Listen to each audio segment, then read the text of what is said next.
আসসালামু আলাইকুম everyone, this is Marjana from Ibrahim Marjana. সবাই কেমন আছেন? আশা করছি ভালো আছেন। আলহামদুলিল্লাহ আমরাও ভালো আছি। আজকে ওয়াদি বেবি লেখালেখি ট্রাই করছিল, তো ওগুলো একটু ভিডিও ক্লিপ নিয়ে নিলাম। ওয়াদি বেবি ড্যাডির প্যাড নিয়ে ওইখানে লেখালেখি করছে। ওকে ওর জন্য খাতা এনেছি, দিয়েছি। ওগুলো তো লিখবে না, ওগুলো সব বই খাতা ছিঁড়ে ফেলে আর এসব কাগজপত্রতে লেখালেখি শুরু করে। যাই হোক, কিছুক্ষণ লেখালেখি করার পরে ওয়াদিকে ওর ড্যাডির নিচে নিয়ে গিয়েছিল সাইকেল রাইড করানোর জন্য। আলহামদুলিল্লাহ ওয়াদি বেবি কিন্তু এখন একটু সাইকেল রাইডিং শিখছে। যদিও সাইকেল অনেক আগে ওর জন্য নেওয়া হয়েছিল, কিন্তু ও এতদিন সাইকেলে বসতেই চাইতো না। অন্যদের সাইকেল দেখলে তখন চালাইতে চাইতো, কিন্তু নিজের সাইকেলে টোটালি বসতে চাইতো না, কারণ সাইকেলের প্যাডেল ওর নাগাল পেতো না। যাই হোক, আলহামদুলিল্লাহ এখন কিন্তু ওয়াদি বেবি সাইকেলের প্রতি অনেক বেশি এক্সাইটেড দেখাচ্ছে।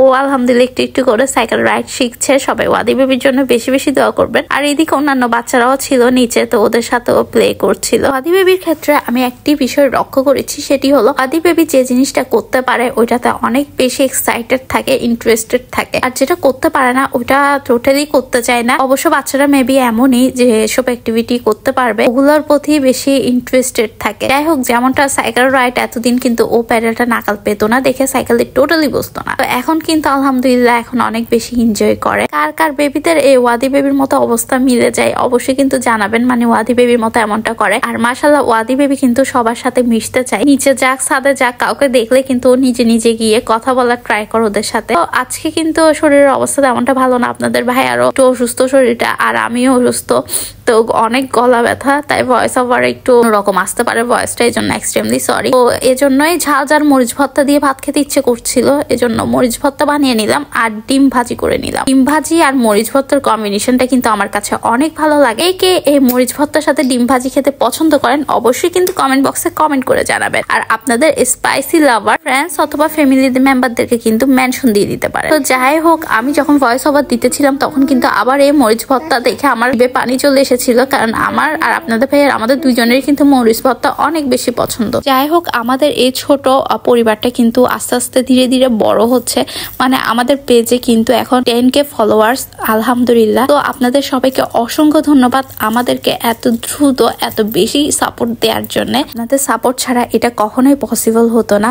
আর এভাবে সবাই একসাথে একটা পরিবার হয়ে সামনের দিকে এগিয়ে যাব, আর আশা করছি এভাবে সবসময় আমাদেরকে সাপোর্ট করে যাবে। যাই হোক, এদিকে ওয়াদি বেবিকে ময়দা দিয়ে একটা প্লেটে বসিয়ে দিলাম কিছু লেখালেখি শেখানোর জন্য। আর ফার্স্টের দিকে অনেক বেশি এক্সাইটেড ছিল, ইন্টারেস্টেডও ছিল। তো এরপরে ও লেখালেখি করছে, বললাম না ও যেটা পারে ওইটাতে অনেক বেশি ইন্টারেস্টেড থাকে, আর লিখতে না পারলে ওর মেজাজই গরম হয়ে যাচ্ছিল। তো একটু করে ওকে শেখানোর জন্যই আমি এটা দিয়েছিলাম। আর পরবর্তীতে আঁকাআঁকি করার পরে কি যে অবস্থা করলো ওইটা আপনারা ভিডিওর শেষেই দেখতে পাবেন। যাই হোক, বাচ্চারা এমনটাই করবে, এটাই স্বাভাবিক, কিন্তু বাচ্চাদের বিকাশ হওয়াটাই সবচেয়ে বেশি ইম্পর্টেন্ট। ওয়াদি বেবির বয়সী যে বেবিগুলো আছে তাদেরকে কিন্তু এই টেকনিকটা ফলো করাতে পারেন। মানে ওরা কিন্তু প্রথমেই পেন্সিল কলম এগুলো ধরতে চায় না, ক্ষেত্রে প্রথমে যদি এভাবে চাল ডাল অথবা ময়দা দিয়ে ওদেরকে দিয়ে এভাবে লেখালেখি করতে দেয়া হয়, ওরা কিন্তু অনেক মজা করে এই কাজটা করে। আমাদের ভিডিওগুলো আপনাদের কাছে কেমন লাগে বলুন তো? যদি ভালো লেগে থাকে অবশ্যই একটা থামস আপ দিবেন। যারা এখন ইব্রাহিম মারজানাকে ফলো করেনি, ইব্রাহিম মারজানাকে ফলো করে আমাদের সাথেই থাকবে। আর আপনাদের যে কোনো ধরনের প্রমোটিং কাজের জন্য কিন্তু আমাদের সাথে ইনবক্সে যোগাযোগ করতে পারেন।